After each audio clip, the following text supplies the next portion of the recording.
Good afternoon, everyone. I'm Bill Anderson, and we are coming live from the Costa del Sol. I have to say, a bit overcast del Sol today, but actually, when you've had kind of 7 months of sunshine, a little bit of overcast goes down quite well.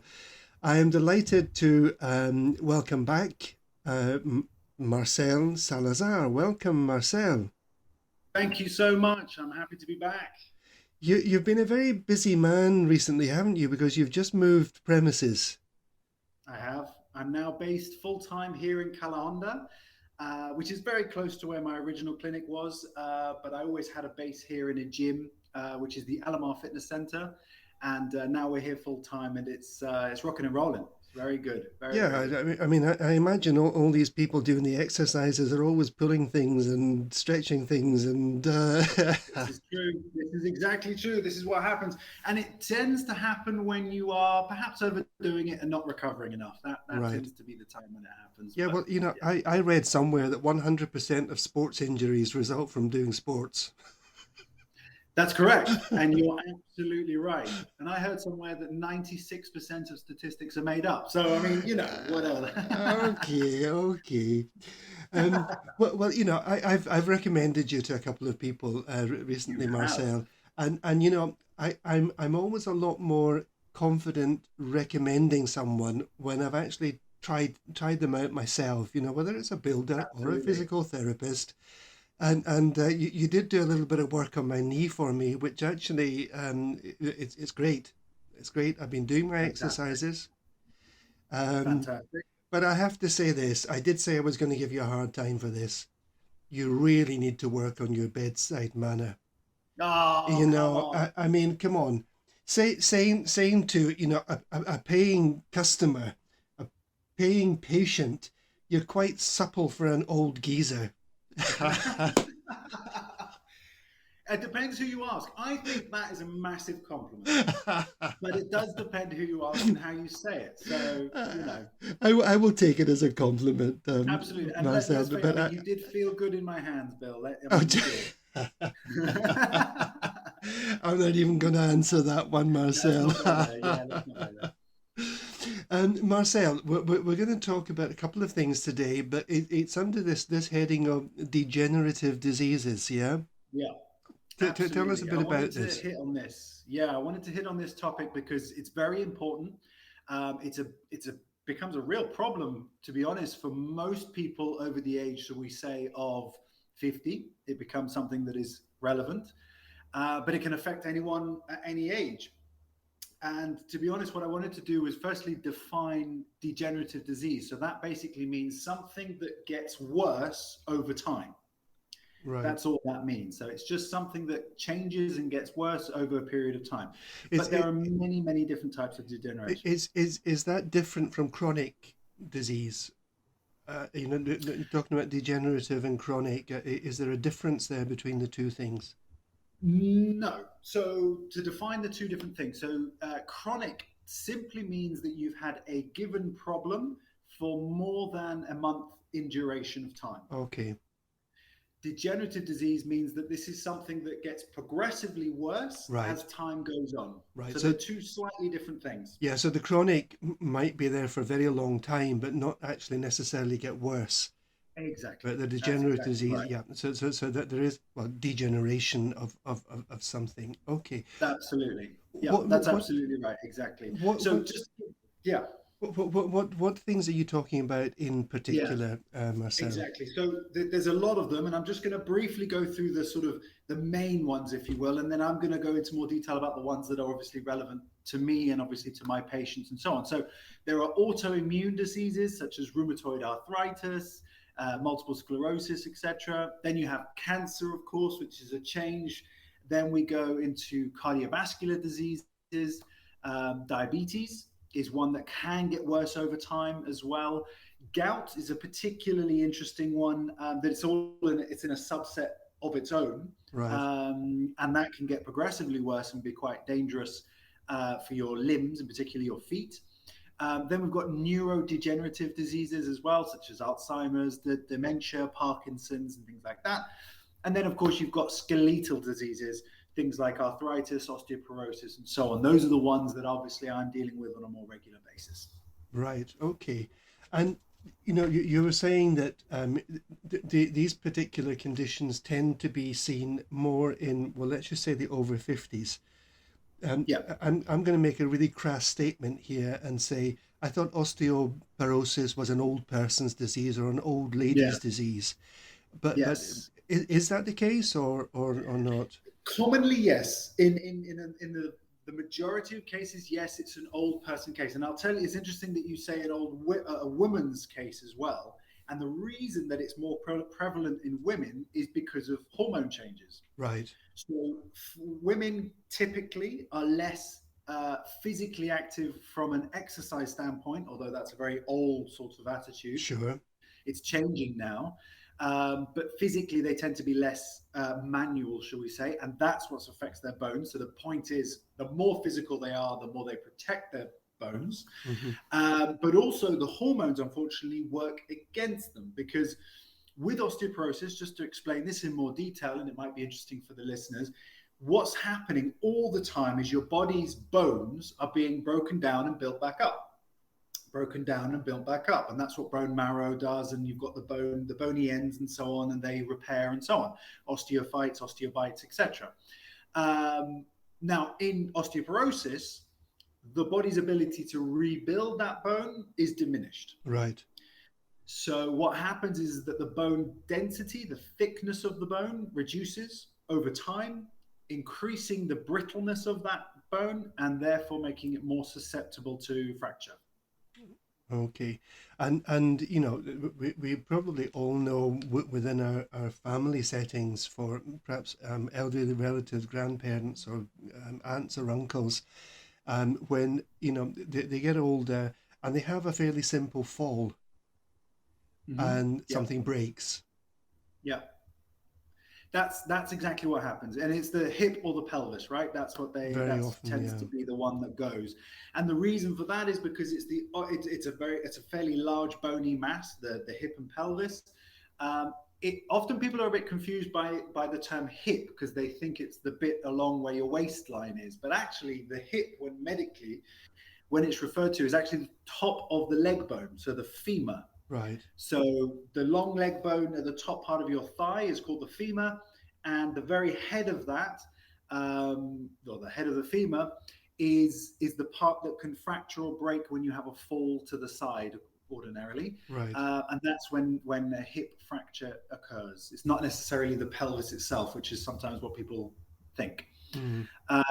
And yes, that's exactly what commonly happens in that. And what I see a lot of is hip replacements, which nowadays are way better than they ever used to be. Right. I've seen a lot of very successful hip surgeries come through to me for post-surgical care.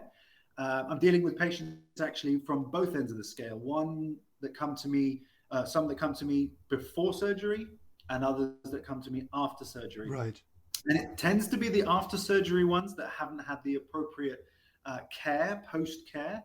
And actually, funnily enough, the last lady that you referred, no less, Bill, who we're having an absolutely fantastic result with, had surgery over 6 months ago, nearly 9 months ago, and was experiencing quite a lot of hip pain because the soft tissue, the actual repair area, was great, but the Right. soft tissue hadn't been appropriately cared for and relaxed effectively, and it was giving her a lot of pain. And we're resolving that, which is fantastic and is working really well. Mm. Okay. So do you want to continue talking about this osteoporosis, and then we'll come on to the other topic later? How would you like to do things, Marcel? Yeah, so I mean, the osteoporosis really, in a nutshell. So actually, because there's a lot of kind of ground to cover, but what I want to provide is make sure that I provide a solution to when we talk about a problem. So Right. osteoporosis is a problem.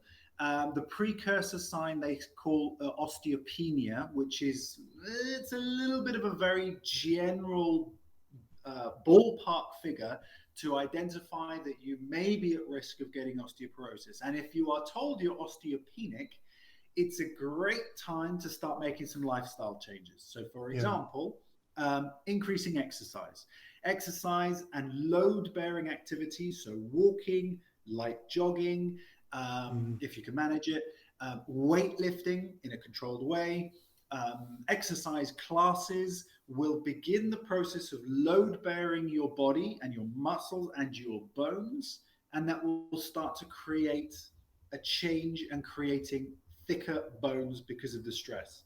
Right. Now, the complication is the hormone, as we said. We won't go into too much detail about it, but if the hormones are slightly out of balance, that can slow the process down. Right. But the best thing you can do is supply nutritionally with the nutrients you need to build bones. And you also need to load the muscles and the joints and the bones in order for them to regenerate and to become thicker. That's the solution to osteoporosis, which can be reversed. Okay. Um, I mean, are we talking here about, and again, this is like a layman's thing, calcium. We always Right. think calcium is for the bones and teeth.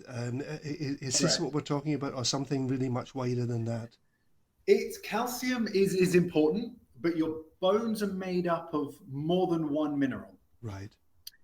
So getting a calcium isolate supplementation is actually not as productive as most doctors would have you believe, because they kind of want you to think, take this and this is all you need to do. And actually that's not the case.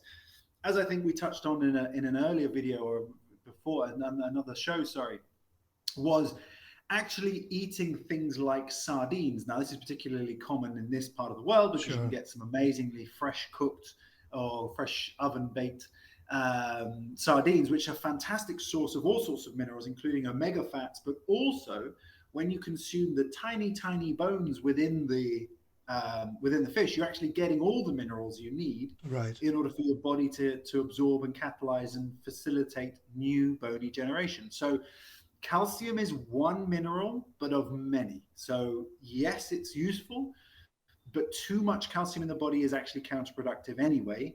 Right. And there are other combinations that you can take that are probably more effective than just doing calcium alone.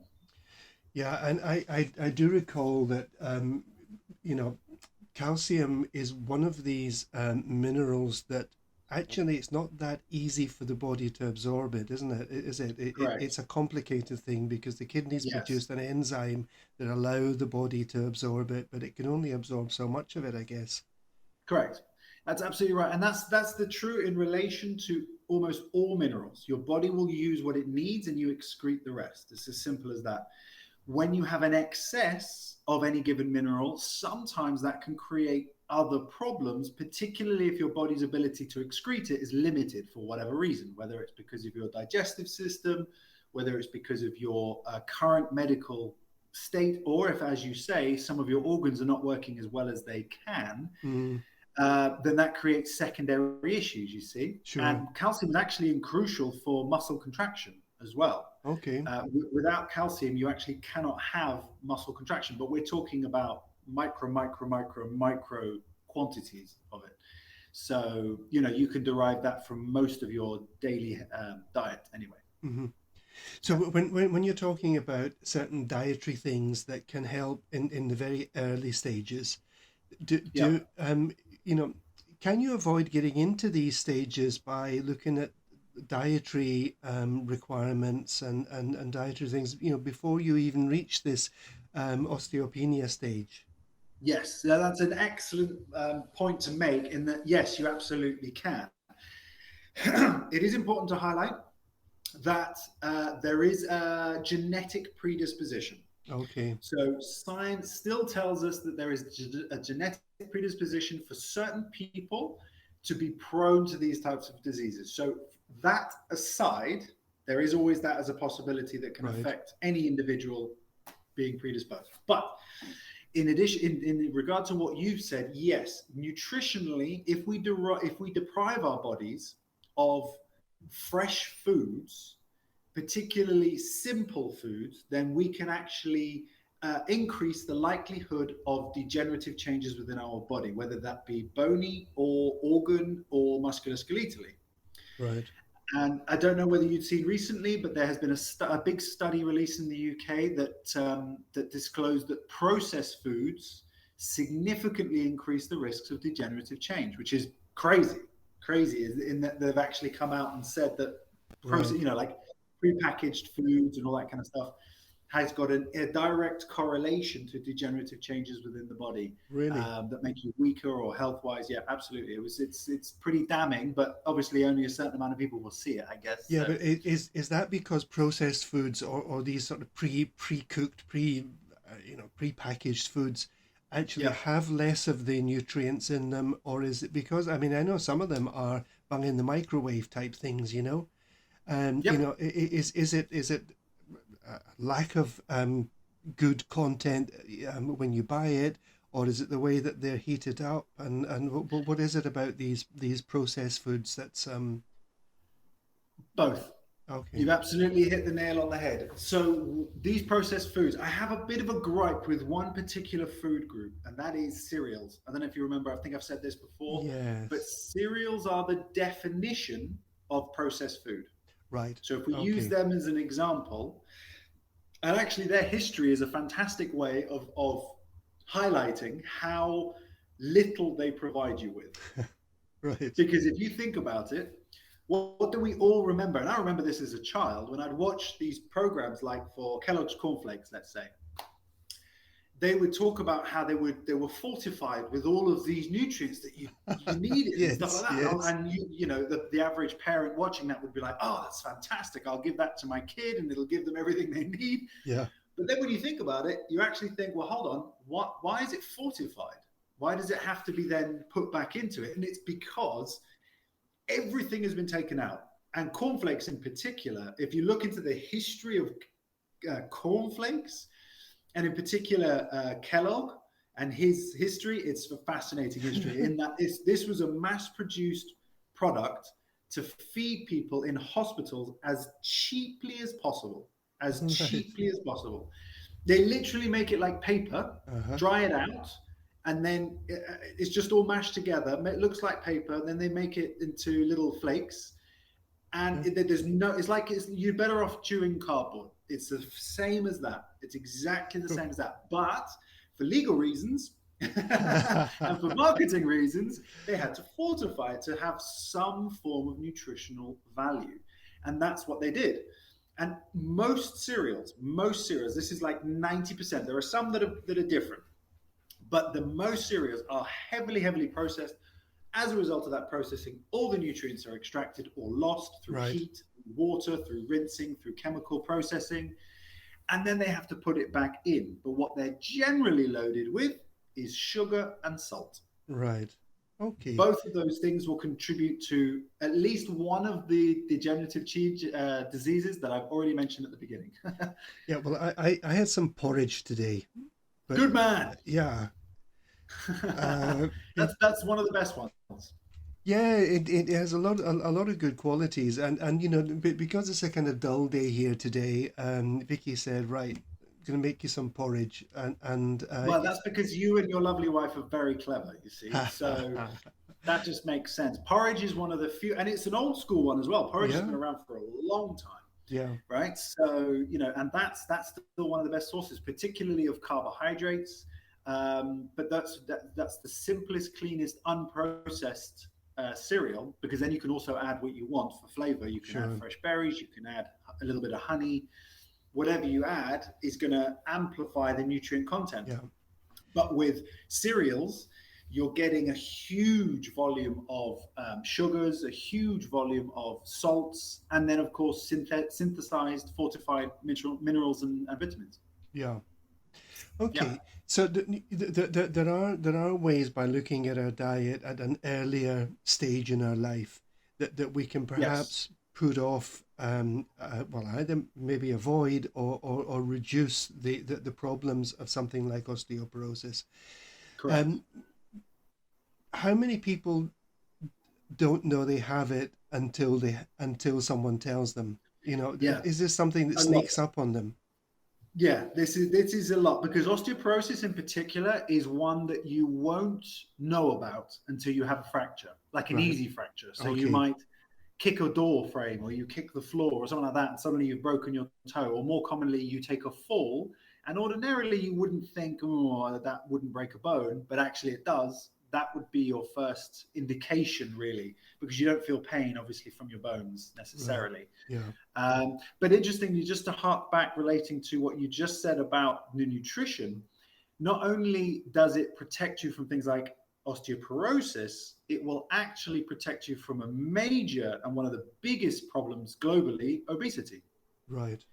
The sooner that you are nutritionally aware as a young person, the less likely you are to have degenerative issues such as osteoporosis or significant musculoskeletal or bony issues, for sure. Definitely. Okay. Do you think that this pattern will change a little bit? Because you said that, elderly people now, and let's focus on elderly women.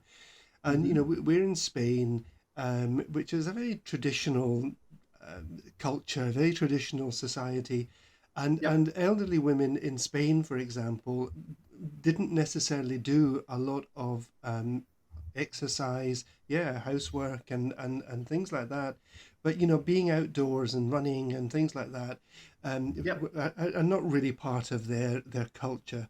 Do you think that with the generations that are growing up now, where women are much more physically active in doing sports and exercising and that will gradually alter the pattern of this over the years? So that's an interesting question. And actually, interestingly, it was discovered that Spain has one of the best nutritional varieties throughout the world, if not Europe. And the one thing I would argue about the much older generation, so probably the ones in their 70s or 80s, etc., those traditionally Spanish ladies were very physically active. They were always moving. They weren't the kind of TV types, you know, they weren't sitting in front and so on and so forth. So those types of issues weren't a huge problem. Now, obesity, yes, that plays a part for sure. And I'm talking about more rural women as well. Whenever you come towards the city life, you've obviously got a lot more choice. You obviously have a lot more fast food, things like that, which is, of course, expanding in the world. So I think, yes, women will definitely probably suffer from less bony degenerative issues as they become more aware of the requirement and the importance of physical activity.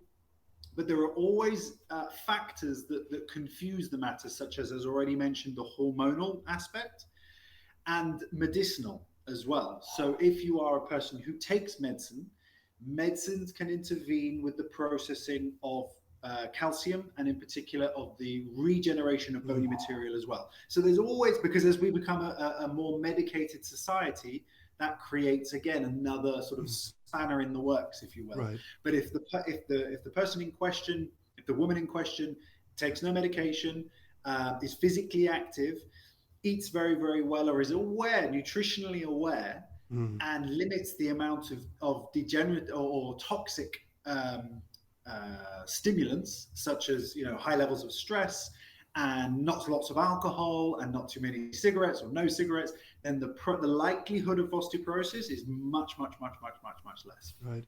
So, what can you as a physical therapist do, Marcel, for somebody who is presenting with a problem of osteoporosis, or are you just dealing with the after effects of osteoporosis, the breaks, If a person comes to me with stating that they have osteoporosis, I'm not going to be able to change their bones for them. They have to do that themselves. So what I would do in this regard is I would coach that person and advise them on how to best load the muscles and the joints and the bones of their body to start the process of building them back up again, to facilitate that, both exercise-wise and nutritionally. Yeah. Okay. Marcel, we're going to take a short break, a short ad break for the moment, and when we come back, we're going to pick up on some of the other topics that you were mentioning. Cool. See you soon. Okay. You're listening to Expat Radio, your worldwide friend. Welcome back. I'm Bill Anderson. We're coming live from the Costa del Sol. My guest today, or my returning guest, I have to say, and thanks for agreeing to come back on a regular basis, Marcel Salazar, who is a physical therapist. And we're talking today about degenerative diseases. Now, we've had some discussion about osteoporosis, and the other one that you suggested was arthritis. And I think this is something that a lot of people will identify with. Yes. Yeah, absolutely. And it's important to distinguish between the two different types of arthritis. So one, which is called rheumatoid arthritis, and the other one, which is osteoarthritis, for example. Right. Now, rheumatoid arthritis is a autoimmune disease that is degenerative. And the indicators, so if I highlight for our listeners what to look out for, then that would probably be very useful. So rheumatoid arthritis comes on very quickly. When I say very quickly, it can happen over a period of maybe 1 to 3 months, where suddenly a joint becomes hot, painful, stiff in the morning, rigidity. Those are your prime indicators early on, really, that you're having a problem. Swelling, of course, as well is an indicator. So you want to be very aware if something is suddenly, let's say your knee, becoming swollen, red, very tender to the touch, difficult to bend. That would be an indication of rheumatoid arthritis. Now, rheumatoid arthritis is a autoimmune disease, but the crazy thing about it is we don't yet know exactly what causes it. Right. So the science behind the trigger, what is the thing that tips it over the edge, I would argue is probably something inflammatory. So something you're doing in your life is creating, has flicked a switch that's activated this inflammatory response. Mm-hmm. And that could be anything from an emotional stress to a work-related stress to a nutritional stress to a medication stress. So there are a number of factors. Now, it won't necessarily be exercise that would cause rheumatoid arthritis, because that is a physical stress. Mm-hmm. But there is no correlation between those two. Where you can get a correlation between excessive physical stress is with osteoarthritis. Right. So there you can see a correlation. But here we're talking about 15 years or more of intense, for example, distance running, shall we say.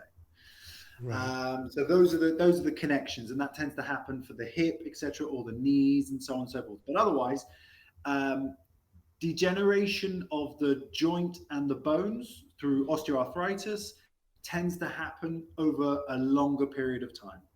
So there we're talking about 1, 2, 3 years and so on. And it's a sort of slow onset of discomfort, limited movement.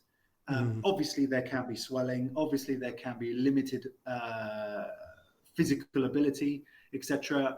So there is a slight difference, but the key indicator is the speed at which it comes on for your body. Right. Okay, and you know we're back to this osteo, which is from, I presume, the Greek, which is bone, isn't it? And we're talking about osteoporosis, which is the porous bones, and now there's osteoarthritis, which is this inflammation again, I guess, at the joints and the bones. All around, yeah, exactly, yeah. Yeah. Okay. Yeah. Which would you be more likely to see in your work as a physical therapist, Marcel? Yeah. I would be much more likely to see osteoarthritis because rheumatoid is problematic, but it can be controlled medically, as in pharmacologically. So because it's an acute inflammatory response. Right. So then it becomes a key, as I mentioned at the beginning, it's a key to find the solution to, is the problem caused by lifestyle, habit, stress, nutrition, or is it caused by another type of medication that you might be taking, or do you have a genetic predisposition to it, which always a factor. Right. And then your treatment thereof is usually medicinally, medically, pharmacologically, but it can also be nutritionally as well. You absolutely can try homeopathic remedies. You can try and calm the joint down by doing some other therapies. Acupuncture is particularly good. Cryotherapy is particularly good, which is effectively ice therapy. Right. Massage is always good, generally just for relaxation and the calming of the nervous system and Right. and the flow of blood. So you can facilitate it, but I wouldn't necessarily work directly to improve a person's rheumatoid arthritis by myself. It would be in conjunction with other things. With other things, yeah. Yeah, And you know, yeah. I can remember when I was young, I don't know, I've seen it so much now, but when I was young, seeing elderly people, men or women, with quite deformed hands, with, you Yes, know, the fingers were crooked, the joints were yes. very large. Is this likely to be osteoarthritis? Yes, this is much more likely to be osteoarthritis, and this is frequency of use. It's as simple as that. It's absolutely a lot of usage, doing a lot of gripping, manual labor. Farmers, remember, we've generally come from a rural background, and that was much more prevalent in rural backgrounds. Also in sailing backgrounds, less so now perhaps, but obviously historically, very, very manual, very, very physical. Hmm. And that would create inflammation in the fingers and the joints and so on. And something I have to be aware of in my line of work, because I use my hands intensely, is that possibility as a risk for me, Of course. because I use my thumbs and my fingers and my hands every day, Hmm. and that's particularly manual and particularly physical. So I'm constantly putting stress through the joints in my fingers, and that eventually, and I'm talking over a long period of time, could become a problem. So I also am consciously aware of making sure I take in anti-inflammatories on a regular basis. And when I say that, I mean natural ones. I'm not talking about ibuprofen. Right. I also can do that over the long term through my nutrition as well. So those aspects, as long as I know them in advance, will help me to prevent for as long as possible any degenerative changes in my most vulnerable joints, which in this case are my hands. Yeah, and I mean it is an extremely physical job that you do.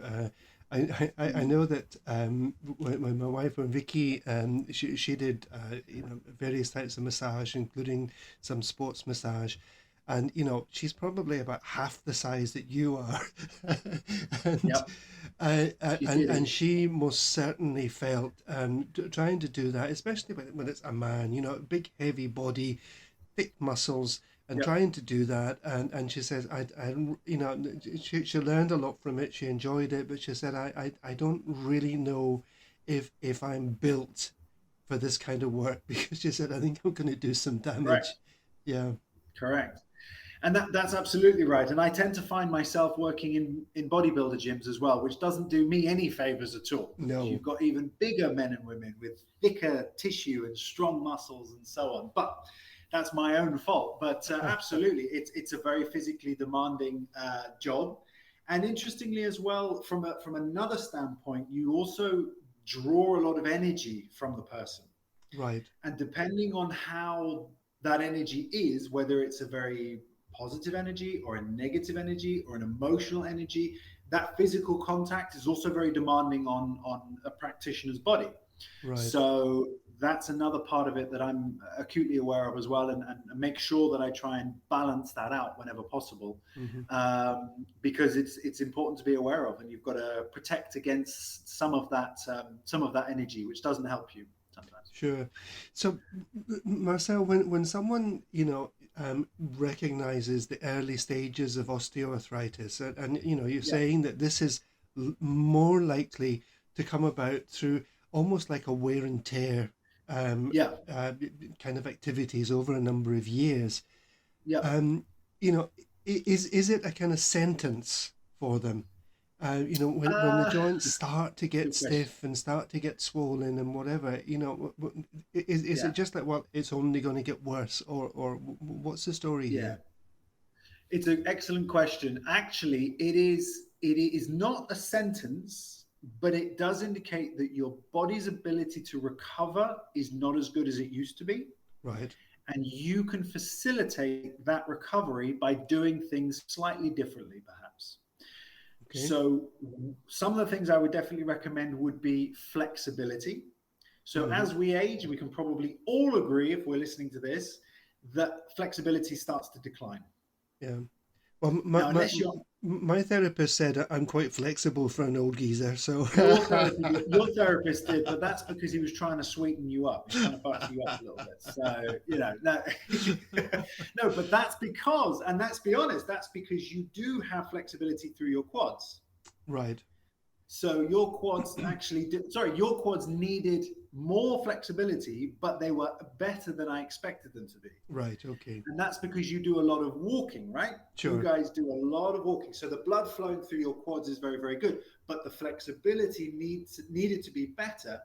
And if we did that, what that will do in the long term is it'll take the pressure off the connective tissue at the joint, making you less prone to degenerative changes in that regard. So flexibility is a big one. Right. And how you choose to do that is I mean, that's definitely something I can help people with, because I'm always recommending for stretches, simple or complicated or things like that. They can be done daily, and they're incredibly powerful. And then, of course, nutritionally as well is also, I mean, we can talk about therapies and massage, but that goes without saying. Definitely massage makes a big difference for blood flow. Right. And tissue relaxation. So that goes hand in hand, I should say, with stretching. And then nutritionally, things to take on board are omega oils and glucosamine and natural anti-inflammatories. Right. Okay. Those will help joints in particular. Right. So, a person has got osteoarthritis. For the people that come to you, Marcel, where are they most likely to have this, or does it start in particular regions, or does it just go all over the body at once? How does this work? There are hotspots. The hotspots are the knees and the hips. Okay. Those are the hotspots for sure. Because if you think about their years of use, sure, we could be talking 50, 60, 70 years, and that's not walking. That could be running. It could be tennis. It could be golf. It could be any mountain climbing. Excuse me, the sheer amount of work that they do is profound. Mm-hmm. But isn't it the case that people's lifestyles have changed quite a lot, and that we're far more sedentary in general, and more people are doing sports and things because they spend 8 hours a day on their backsides in front of a computer, and they feel they need to get out. That's right. So it's always about balance, and we've said this before, and I say it again. It's about a balance, and you're absolutely right. Historically, we were more rural, so therefore we would be doing more farming. Nowadays, we're working in offices, and we're doing things that actually demand much less of our joints. Right. So it's a case of making sure that we do enough to protect our joints and keep our muscles strong, but we also do enough to recover as well. Right. Okay. You got a dry throat, Marcel. I have got a dry throat. When I talk too much, I get a dry throat, and I had a drink, but now I've finished it, so I can tell I've done a lot of talking. Just open another can of beer, then, yeah. No, I've got my ginger shot, which you can see on video if you're on my video, but ginger shots are fantastic. Highly recommend that. Okay. So, Marcel, what joints, so the knees and hips, you say, are the ones that are most likely to show the early signs of osteoarthritis. So, what are you going to do with a person who comes to you in relation to these things? Because I guess if there's a lot of pain there, you need to look at it differently, don't you? In terms you do, of and it's interesting because actually, what I would do is I wouldn't deal with the joint. Okay. I would deal with the area around the joint. Right. So very often, what's happened, as I mentioned regarding flexibility, if we're talking about the knee, then probably 8 times, 9 times out of 10. The quads, which is the large muscle on the front of the thigh, the hamstrings, which is the large muscle at the back of the thigh, is super duper tight. Okay. The calf muscle, which is obviously the one on the lower half of the leg, is very tight or hard, and that's translating to the knee joint and giving pain there. So that's what I'll look at. I'll relax the tissue. I'll increase blood flow. improve the range of motion through stretching, a massage, and deep tissue release. And that usually translates and correlates really nicely to the joint to alleviate pain, pressure, and so on, build up. Yeah. So is this generally, I know a couple of people personally that have come to see you recently, and they've come really with pain problems, and one of them's quite elderly. Is this one of the ways that you would be dealing with the kind of pain issues rather than the hip replacement or the broken knee or whatever? Okay, so without mentioning any names, No. the two individuals who have come to see me, one in particular was actually very much indicated for much further investigation in the hip. Right. And that was what was identified very quickly. Mm-hmm. So fortunately, that person is going to be pursuing that urgently, which is important. Right. The other patient was suffering effectively from overly tight muscles, and much more in relation to what we're talking about now, which is muscles that are not working appropriately.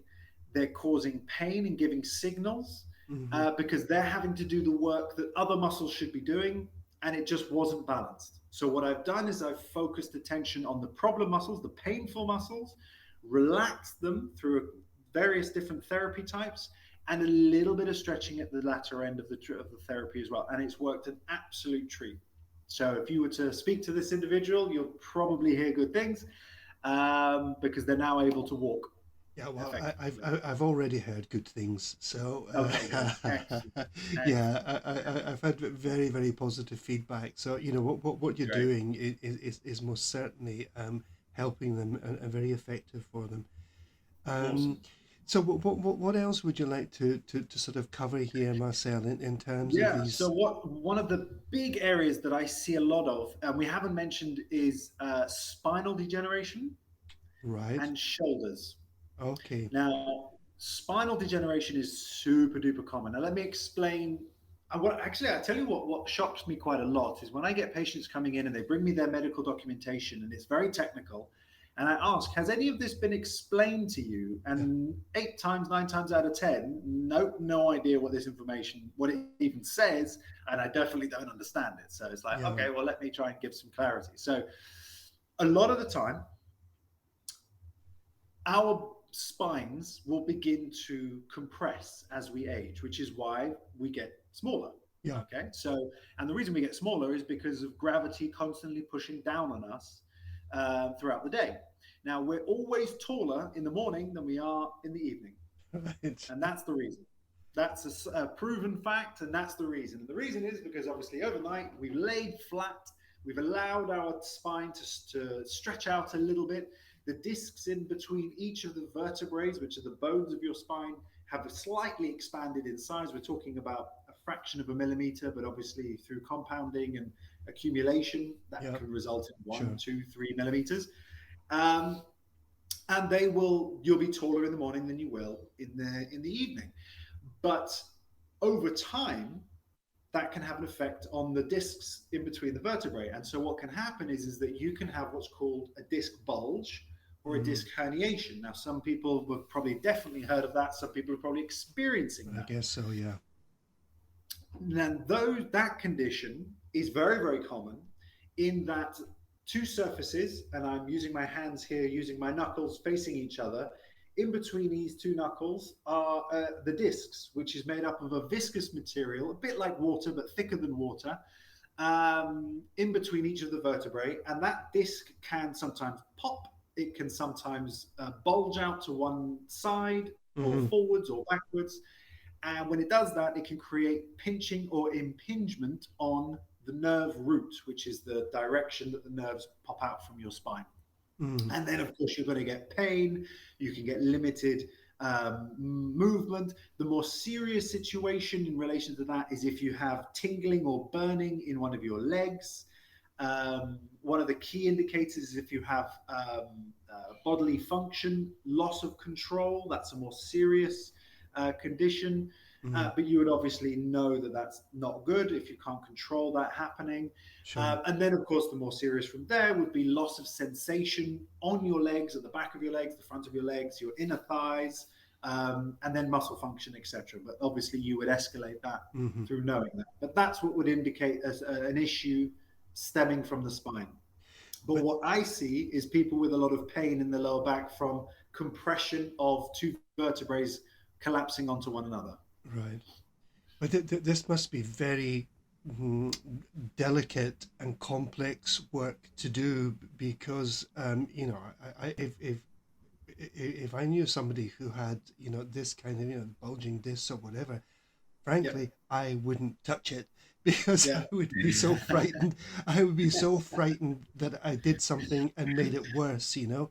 So this must be really getting this balance between, you know, the right level of physicality on these things, and not doing more harm. Is that complicated, Marcel? So there's a couple of things that you can do that protect, should I say, the practitioner from doing too much harm. And actually, the good thing is that the majority of the time, the body is much stronger than we tend to give it credit for. So you can do quite a lot of superficial muscular work. You can do some light pressure through the spine that gives an awful lot of relief and doesn't create any further damage. There are other things you wouldn't want the person to do. For example, it's contraindicated with somebody with a compressed nerve or herniated disc to jump, skydive, go on a roller coaster, for example. Now, those are fairly obvious things, but you'd be surprised the amount of times that some people do that. Yeah. But there are other things you can do, like using an inversion table and using the effect of gravity against itself. Okay. Have you ever heard of do you want me to describe what an inversion table is? Well, I can work it out, but you describe it for us, yeah. You effectively hang upside down like a bat, right. allowing gravity to work in reverse. So instead of you pushing you from your head down, it pushes you from your feet down, and then everything becomes slightly elongated. And that's effectively traction. Right. So there are ways that you can use equipment like that. Or what I will do is I will use the effect of gravity and or traction to create space in between the vertebrae. And that's something I will do in my therapies with people who present with herniations, disc bulges, things like that. Very, very light movements and what's called manipulations, but effectively relaxing the muscles and the nerve roots around the problem area is very, very effective as well to help relieve pain, give more movement back. All those types of things is very, very, you can do an awful lot despite the person having what appears to be quite a serious issue. Right.